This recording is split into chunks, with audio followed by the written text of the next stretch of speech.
the goal of teaching your child is so that child will grow as a person, a whole person, not just the mind.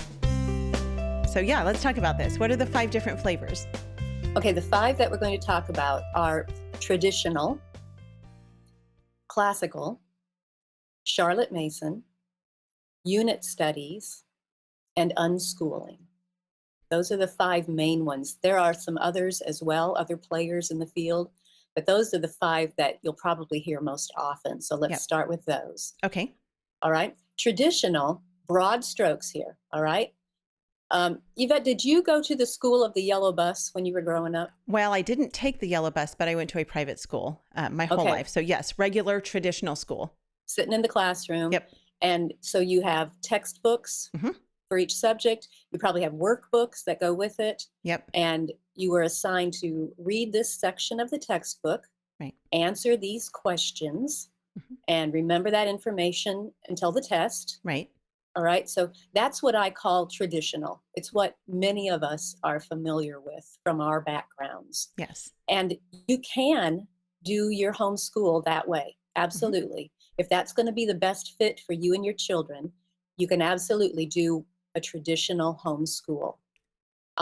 Now, I like to summarize each of these 5 flavors with one word. Would that be all right? Yes, absolutely. Throw that in? Absolutely. It just kind of helps me put a little tag on each one. For traditional, to me, the key word is no. Okay. There are certain things that a traditional curriculum thinks your child should know in his head at certain grade levels. So it's very much about what facts do we have in our brains. Right. Okay. All right. That's traditional. And by the way, that's just the name I put on it. Right. All right. If you go call up a homeschool curriculum provider and say, I need traditional, they might not know what you're talking about. Right. That's just the term I use for it. All right. That's what I use as well. Yes. Traditional. Okay. All right. Good. Good. All right. Should we move on to classical? Let's do it. All right. Classical. I'm talking about the current classical, which is based on something called a trivium. Trivium starts with T-R-I, like tricycle, triangle. And what do those things have in common? Here's a hint. 3. 3, that's right. Trinity. Yes, exactly. The trivium is 3 stages of your child's development mentally. So usually the first stage is what they call the grammar stage, and that's for children about 6 to 9 or so, 9 or 10. And in that stage, the big emphasis is on memorization, because children that young can usually memorize very easily. And so they are presented with many facts to memorize during the grammar stage. Then in the middle, the second stage of that trivium is called the dialectic stage, and that's for about 10 to 13 or so.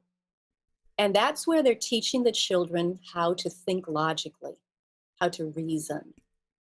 Some friends of mine who use this approach say that kids in that stage like to argue. Yep. So let's teach them how to argue logically. Right. Which can be a little scary for a parent. Yeah. So logic is a big emphasis in that middle stage of the trivium. And then from about 13 or 14 up through graduation, that's the rhetoric stage.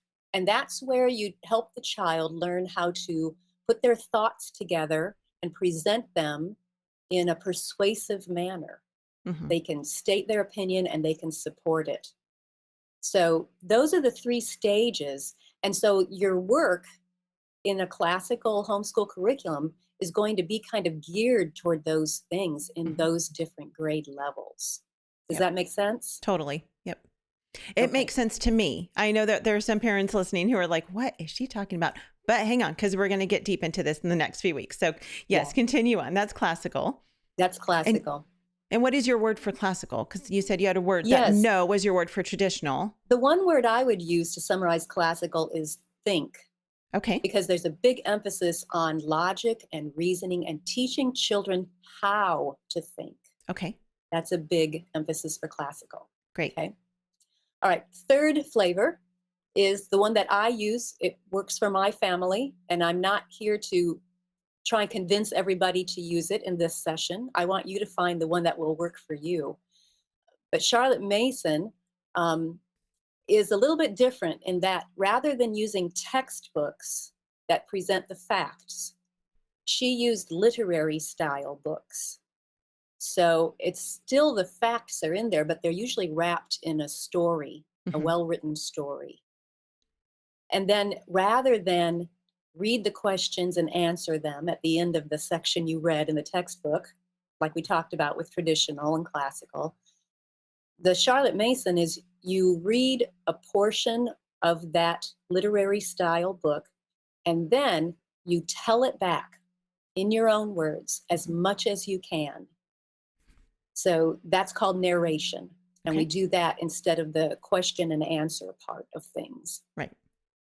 And then another big difference with Charlotte Mason is that there's a wide variety of subjects that are covered. But you're not doing everything every day. So it doesn't last a long, long time. In fact, her lessons are very short, but there's a lot of different things happening. So during the week, you've got different things happening on different days in order to keep that variety going. Okay.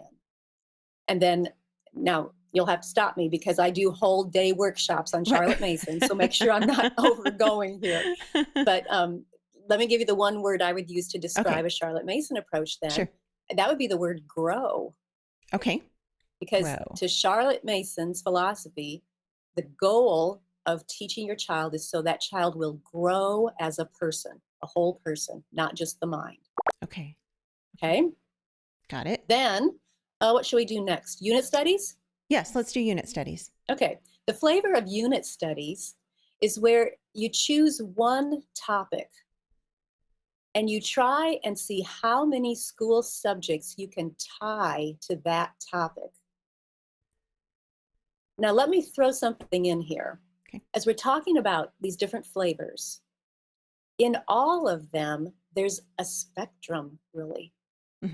I mean, you can go anywhere from using a little bit of it to using it and only it purely all the way in. Right. Okay. And so it's the same thing with unit studies. If you're really into it, you're trying to get every single subject to somehow attach to this one topic that you're covering. So for example, if your topic is ancient Egypt, let's say, all right, that's the topic. So history, we're going to be studying ancient Egypt, of course. Science, maybe we'll study deserts because there's a lot of deserts in Egypt. Yeah. Maybe for math, we're going to be figuring out how to figure out area of a triangle for a pyramid, okay, something like that. For art, we might make a paper mache pharaoh's mask. There's a lot of hands-on projects in unit studies too. Usually you're making things, you're creating things, arts and crafts, cut and paste, those types of things are included. So like for for spelling, you're learning how to spell Pharaoh. You're learning how to spell Egypt. And if the kids are under your skin, you are learning how to spell Tutankhamun, or whatever you want to do.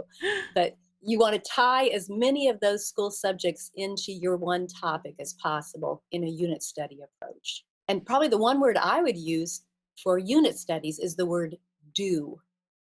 Okay. Because the kids they're learning by doing something, keeping their hands busy so that they're constantly doing with their hands. Okay. Got it. Okay. All right. So far we have traditional, and your word for that is no. We have classical, your word for that is think. We have Charlotte Mason, your word for that is grow. Unit studies, your word for that is do. Yes. Okay. And then we have Fifth one flavor, main one. Yeah. the last one we're going to talk about today. And that's unschooling. Usually in unschooling, again, you've got that spectrum. Some people do a little bit of it. Some people do it all the way. Unschooling all the way is you don't have any set curriculum. It is all based on your child's interests at the time. So if this child is interested in race cars, that we're just going to feed that interest. We're going to find everything we can. There isn't a set curriculum. You just find materials wherever. You can go to the Indy 500 if you want to, whatever. Yeah. Will feed that interest and help that child learn all he can about that. And then when that interest wanes, maybe next will be butterflies. Okay, we're going to feed that interest. So it's pretty much letting the child's interests lead the way. Right. And you're just feeding those interests. Right. But it's still guided by mom or dad. Yeah. It can be. Again, it depends on where you are on the spectrum. Right. Okay. Mm-hmm. Yep. Okay. Yep. Okay.